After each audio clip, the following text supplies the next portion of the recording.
మనల్ని అర్థం చేసుకునే వారికి మన రూపంతో అవసరం లేదు, మన మనసుతోనే పని. మనల్ని బాధ పెట్టే వారికి మన మనసుతో అవసరం లేదు, వారికి మన అవసరంతోనే పని. మన చెలిమి కోరేవారికి మన స్తోమతతో అవసరం లేదు, మన వ్యక్తిత్వంతోనే పని. మనల్ని దూరం పెట్టేవారికి మన ఫీలింగ్స్తో అవసరం లేదు, వారి స్వార్థంతోనే పని.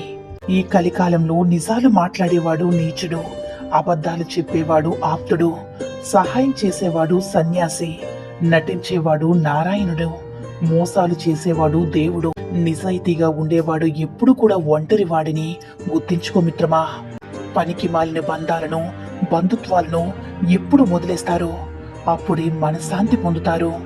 ఇది అర్థం చేసుకునే వారి జీవితాంతం ప్రశాంతంగా ఉండగలుగుతారు మిత్రమా.